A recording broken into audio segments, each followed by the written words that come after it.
when you're first talking about doing a massively multiplayer game for BioWare, really the vision of what that game would be was to bring storytelling, BioWare storytelling, to the MMO space. Star Wars, I know I associate it very much with the incredible legacy of storytelling. It's like the myths of our age. People are still very familiar. Little kids know the story of Star Wars. They know all these elements. In the 30 years of Star Wars, we have developed countless stories across the movies, the TV shows, and the films, and the video games. Destroy the entire planet. The entire planet, Lord Malik. BioWare has a really strong background in developing strong characters and story, and so from the get-go, I think it was a really great collaboration between the two companies. And from our perspective, I think we gave BioWare a lot of latitude to kind of flesh out this universe. With the Old Republic, we're trying to capture those iconic moments from the movies. It's a huge thrill to be able to develop a game set in the Star Wars universe, much as we did with Knights of the Old Republic. The way we approach this is with reverence and respect. The Old Republic takes place 3,000 years before the rise of Darth Vader and the events of the modern movies, and about 300 years after the original Knights of the Old Republic. The Sith Empire has returned. There was a giant invasion. There was a war that lasted for decades that ended in a very shaky peace treaty. These are the events you get to see during the cinematics pieces. Now it's been a little bit more than a decade, and a new generation is coming up, and they're seeing that the peace is obviously not going to hold.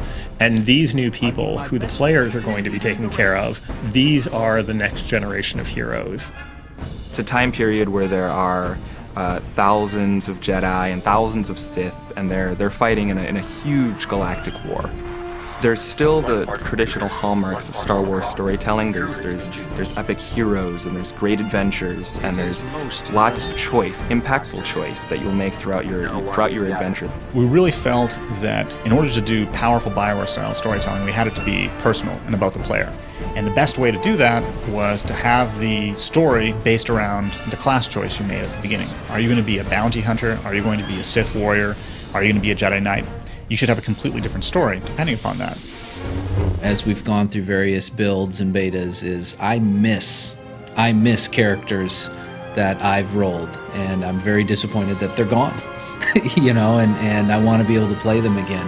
It's not just the story, the entertainment value, it's really an attachment to the character is what that story leads to. Wow, we're really meeting Mandalore. Oh, this is going to be incredible.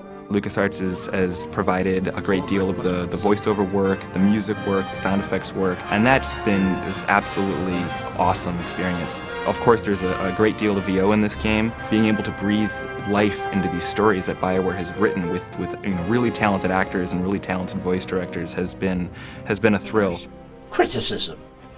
Capture and imprisonment are inefficient procedures, Master.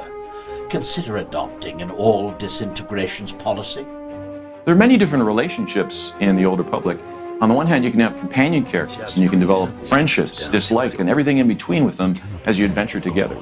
Moreover, you play with other people in this MMO. It's a social experience. You develop friendships online as you adventure together through a galaxy that's set thousands of years before the Star Wars movies. I lose sight of the mechanical aspect of it, which to me is the perfect thing for an RPG. I'll lose myself in the stories, I'll lose myself in what's going on. I always find myself wanting to explore our enormous worlds and wander over a ridge and see how to get to the next new area. Epic is a word that's so overused, but honestly, it just applies so well to Star Wars The Old Republic. It's so big. Like the moment you actually get your ship, there's these sort of key beats in the game that have an incredible impact. Like you walk into this hangar and you see your ship and the music's playing and it's yours. And then you go to the galaxy map and you go, wow. And then you start seeing all these familiar environments that you remember from the movies, and you're like, I'm here. We want to make sure every time you go to a planet that you're getting kind of a new experience. From the art side, that was always something that if you'll hear me talk about color being important, right, I think that's something that is very evocative for a player, is just that initial burst, is that you're getting a new sense of color. The audio guys come in with sound, right? So those things that speak to you at a more emotional level, a deeper level, are things that we try to hit very first off. We started out with Korriban was our first world that we developed, and We worked hard to develop the look and feel of the game and how we wanted the art style not to look old after a while. So we kind of came up with this kind of stylized realism. Each piece of these worlds has been handcrafted. Every corner you go around has something new and interesting and something different. Star Wars: The Old Republic it has come together amazingly well. I've been surprised multiple times over the course of the project.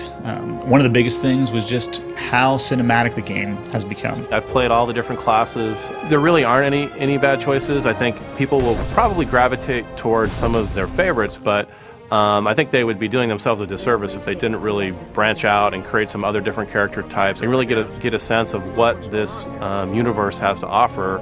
I hope when the game comes out and it starts to grow, we bring in people who haven't traditionally been fans of the MMOs, as well as the hardcore MMO fans. The people come in who love Star Wars, who love role-playing games, who just love the idea of being out there and having this great big adventure, and they say, hey, I can get into this, I understand this, I always wanted to have my own Star Wars trilogy, and now I do.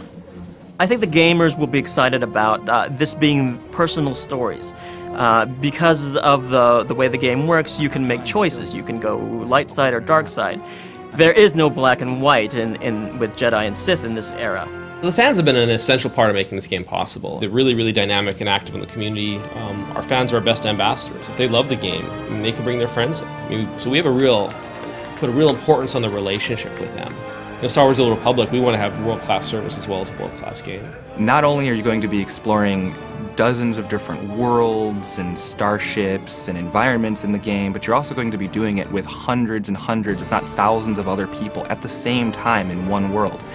I think it's that kind of community and that kind of mass that really brings the vision of the movies to life. The thing I've been waiting for the most in producing this game is just to finally be able to give this gift to the Star Wars community, this game, which I think is going to be very well received to all the Star Wars fans out there. And I'm a big Star Wars fan. I think this is their ultimate game. They get to live in the Star Wars universe and experience any story that they want. And it's something that I think it's the Star Wars game players have been waiting for since they were little kids.